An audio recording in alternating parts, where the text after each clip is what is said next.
Hey everyone, welcome to the newly rebranded Marketing Genius Unpacked podcast, formerly known as Porter's Product Marketing Podcast. I'm your host, Josh Porter, founder of Bit of Genius Marketing Consulting, where I help AI growth stage companies turn complex technology into compelling stories that win markets. This new name, Marketing Genius Unpacked, reflects exactly what this show is about, breaking down the real strategies, stories, and lessons from the people building and marketing AI products that win. It's a space where we go beyond frameworks and buzzwords and get to the genius behind the go-to-market. Today, we're unpacking one of the most important partnerships in any successful product launch, the collaboration between sales engineering and product marketing. Too often, those functions operate in parallel. One's focused on technical depth, the other's on market storytelling. But when they work together, the results can be transformative. Stronger messaging, more authentic demos, and ultimately customer trust. To dive into this, today I'm joined by Todd Lewis, sales engineer who I worked with experience at Avaya, Core AI, LivePerson, and HackerRank, who has led global teams in sales engineering and customer success. Todd has built his career at the intersection of technology and storytelling, helping customers understand not just how products work, but why they matter. Todd, welcome to the show. I'm really excited to have you here. Yeah, thanks. I'm really excited to be here. I appreciate the invitation. Absolutely.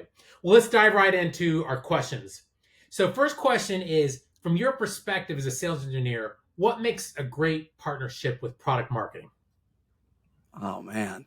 In my experience, these two roles don't instinctively seek each other out. And it's unfortunate because product marketing benefits from getting as much feedback about their messaging as possible.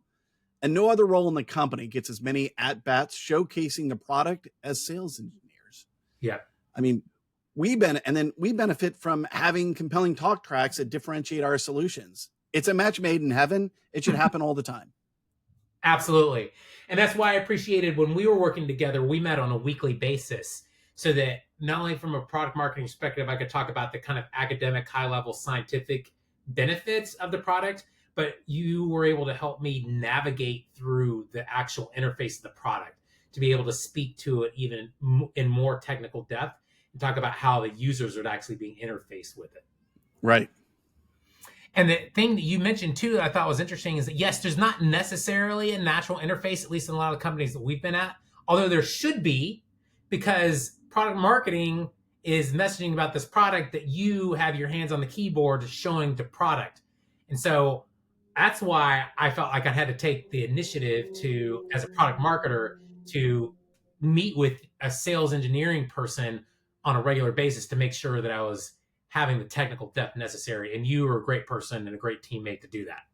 I mean, we're kind of telegraphing one of our future conversation points, but yes, it was a great partnership. We'll Absolutely. get to it. So that actually, obviously, of course, isn't the next question is, how do product marketers better support the technical sales process? Well, and just adding on what we were talking about, you start by understanding how the product really works, not just how you interpret the latest release notes, right? It's easy to read about some new capability and infer what it might do and try to extrapolate how that's going to benefit our customers and how that's going to change your messaging. But a misinterpretation on your part will put those of us in the field in an uncomfortable position. We're trying to course correct the messaging during our meetings. And so really, it's a great partnership to have when you can have someone who's technically familiar with a product use them as a sounding board for what you're planning to put out there for your messaging. Absolutely. Because sometimes it can be easy again, going back to that high scientific level messaging, it may not have the technical integrity it needs. And so that's why it's important, of course, to be in partnership with product for sure, but then even more important with sales engineering, because you're on the ground talking to customers every single day, selling the product. And so you have that feedback on what works, what doesn't, what is technically accurate, what is not. Right. And for your audience, assuming that they are in the AI space, the sales engineering role is one that should be familiar to them. And sometimes we're called solution consultants. But for most other companies, like the sales engineer is a niche position, right? It's not common elsewhere. But like when I said nobody gets as many at bats, when you think about it, the sales team is out there, they're prospecting, they're getting their marketing qualified leads, they're setting up the meetings. A sales engineer's primary responsibility is to jump from meeting to meeting to meeting to meeting, being that product expert. So when I say that we get the most at bats, I think I can defend that claim. Absolutely. Absolutely. Yeah. You've been able to kind of really, I saw that a lot when we were working together. So definitely strength of yours. So next question is, what is the best way for product marketers to gather insights from sales engineers to inform their messaging and their launches? Well, you start by listening to this episode. right? Right? You recognize that there's a collaboration that you need to be seeking out. So really, you start with the willingness, because we all get overcrowded with our job responsibilities, our calendars are filling up. And the thought of adding another standing meeting to our schedules is an easy thing to dismiss, right? To shrug it off. But if you as a product marketer are willing to invest the time, find that SE manager who understands how crucial it is to close that feedback loop for both of your roles. And then from there, find a tempo that works. But you got to make it a regular thing. Like you and I were meeting weekly.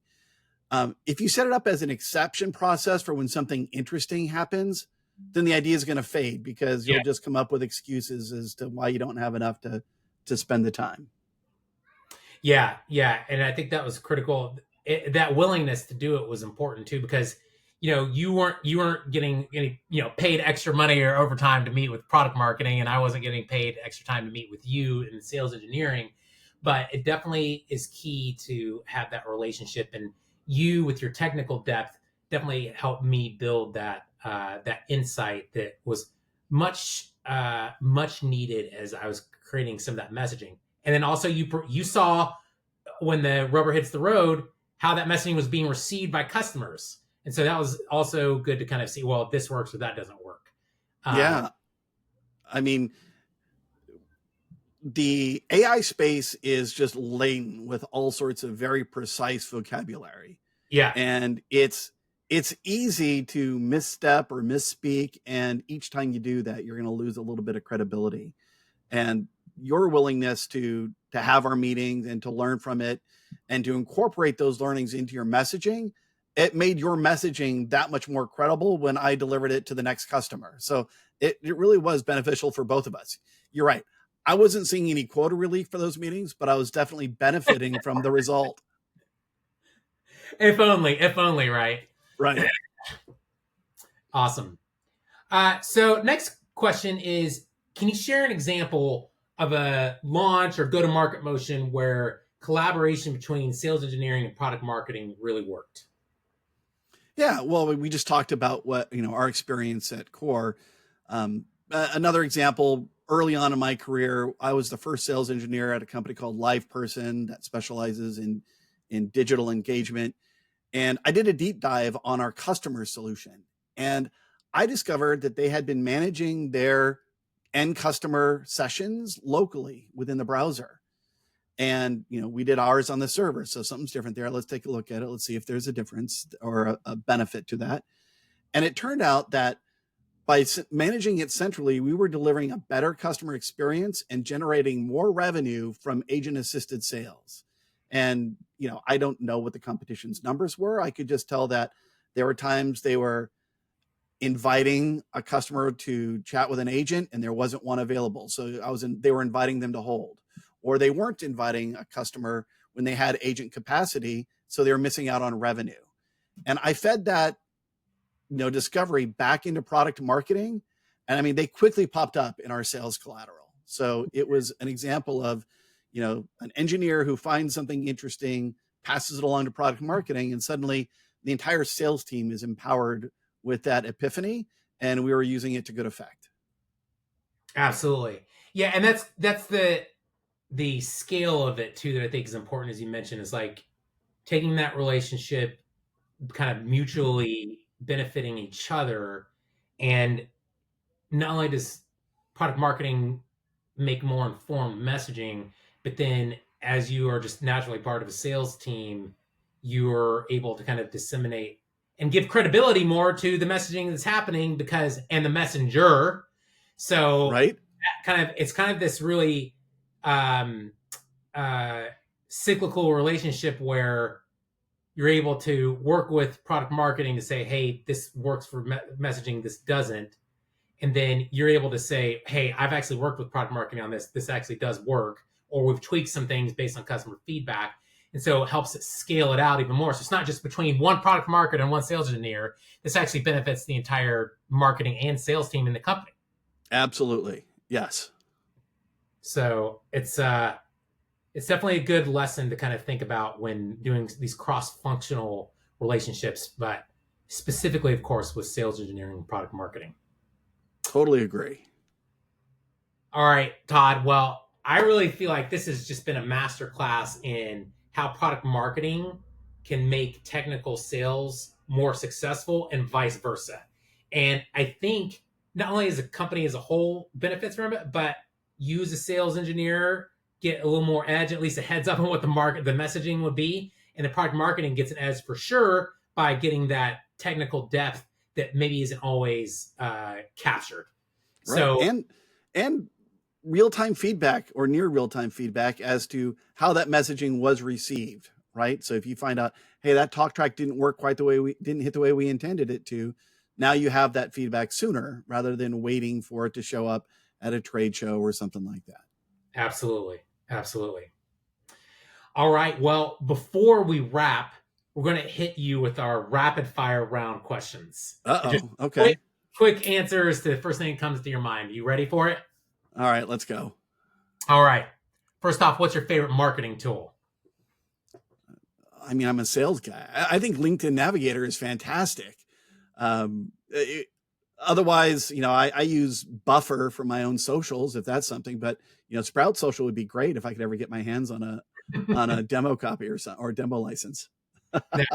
Yeah, and this is great to have the sales perspective. So yes, having LinkedIn Navigator, of course, is really key, especially with your ability to reach out to customers, understand, have customer information. So it's still part of the ecosystem, Todd. Still part of the market. All right.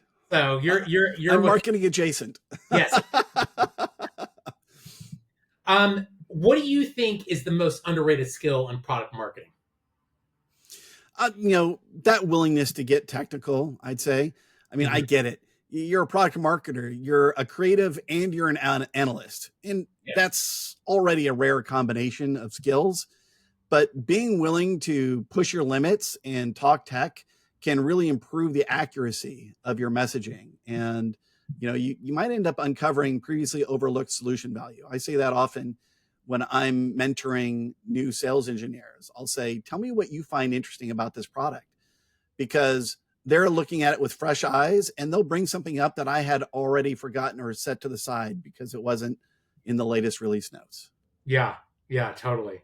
Yeah, I think that definitely makes sense, is that technical depth that doesn't come naturally, or maybe if you were a previous sales engineer or product manager, which isn't always the case, you have to find other avenues to get really into the product. And so I think that's totally fair.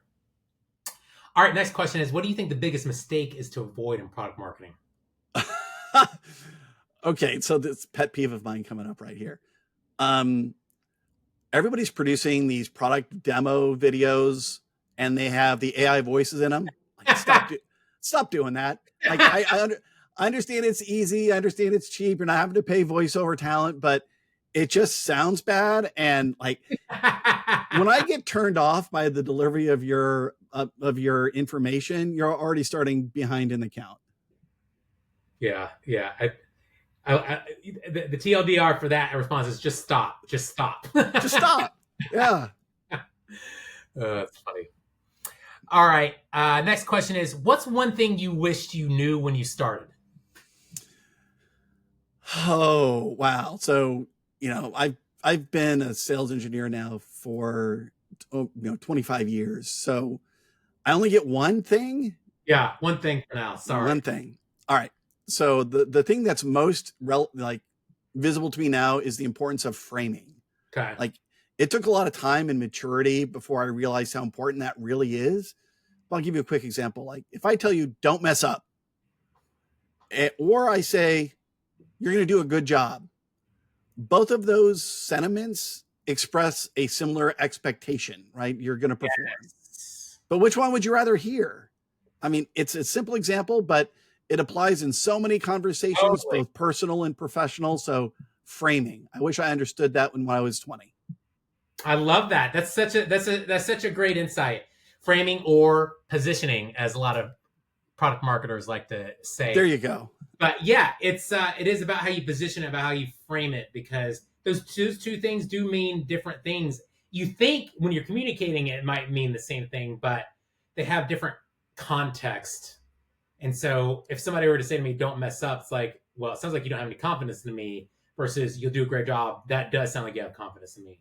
I think Right? that's great. I think that's a great It's the emotional state I want to leave you in when I'm done, conveying my message. And that's so many times we get focused on just getting the right answer and then assuming that that's empowering.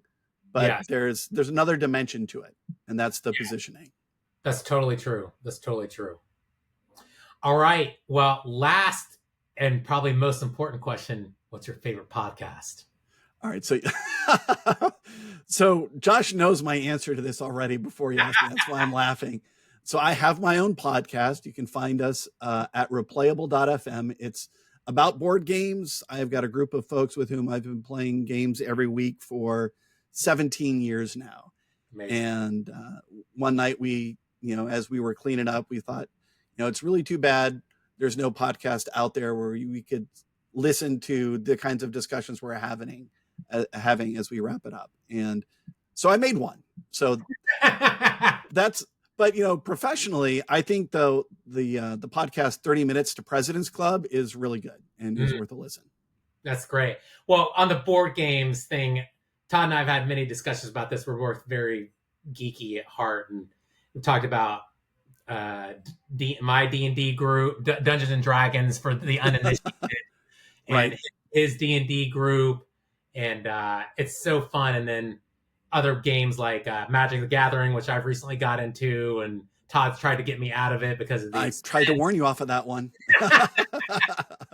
But if any listeners out there are into board games, highly recommend listening to Todd's podcast. It'll definitely help you kind of learn a little bit more about the geekdom out there. So awesome. All right, Todd. Well, this has just been such a powerful conversation. Thank you so much for sharing your perspective on both the sales engineering and the board gaming. You're welcome. Thanks for having me on. This was a lot of fun. You bet. What I think for me, what stood out here for the professional side of this conversation was about the partnership between sales engineering and product marketing, and how it's become really critical, I think, in AI-driven companies.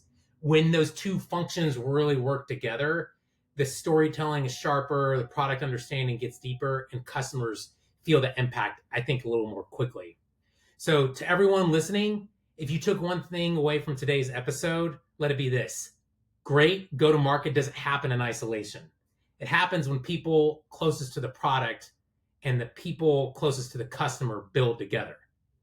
This has been the first episode of the newly rebranded Marketing Genius Unpacked podcast, a playbook for building and marketing AI products that win.